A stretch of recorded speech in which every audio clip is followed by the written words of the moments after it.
Sud Radio, Gérald Dahan. Alors qu'un Français sur 4 ne sait toujours pas pour qui voter dimanche prochain, eh bien nous avons la chance de recevoir Valéry Giscard d'Estaing. Bonjour Monsieur Zitrone. Bonjour Monsieur le Président. Je suis ravi de vous revoir. Bah, moi aussi. Si vous croisez Guy Lux, dites-lui de m'envoyer un téléx. Ça fait 3 semaines que j'essaie de joindre sur son répondeur, mais toujours pas répondu. Pourtant il m'a dit que vous avez un pigeon voyageur récemment. Est-ce que vous avez fait votre choix pour dimanche, Monsieur le Président? Eh bien écoutez, j'ai fait mon choix. Dimanche après-midi, j'irai me trémousser au thé dansant de l'Olympia.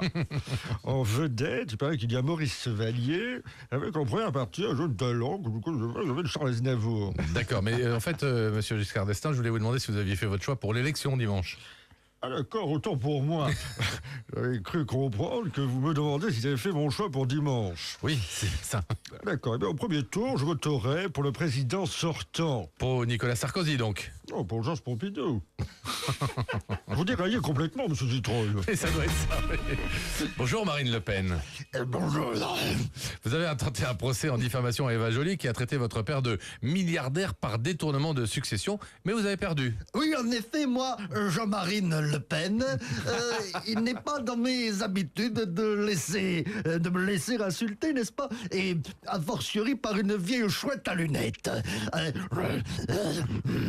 C'est la raison pour laquelle j'ai porté plainte. Madame Joly a gagné parce qu'elle est à la tête, rappelons-le, d'un réseau mafieux de juges politico-judéo-franc-maçonnico-macabino-arabes, n'est-ce pas? Ça doit être ça également, oui. Vous n'attaquez pas Mélenchon, il vous a quand même traité de semi-démente.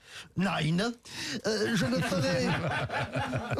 ne ferai pas de procès à Mélenchon, car je sais bien que si la justice fait appel à un expert psychiatre, son diagnostic serait confirmé. Eva Joly a affrété un bus pour amener les journalistes sur les traces des soupçons qui pèsent sur Sarkozy. Au programme de ce Sarko-tour, eh bien, la maison des Bettencourt, le Fouquet's et puis l'appartement que le président de la République avait acheté dans sa propre ville, Neuilly-sur-Seine. Madame Joly, vous qui avez été juge, vous ne pensez pas qu'il est préférable quand même de laisser la justice faire son travail? Ah, bien entendu. Je ne suis pas une révolutionnaire. Je suis une démocrate qui appelle à la raison. Tout ce que je demande, c'est que le peuple français prenne démocratiquement la décision de prendre Sarkozy par les couilles à l'Arc de Triomphe et de lui jeter des pierres dans un élan citoyen et républicain, bien entendu, car je suis une démocrate.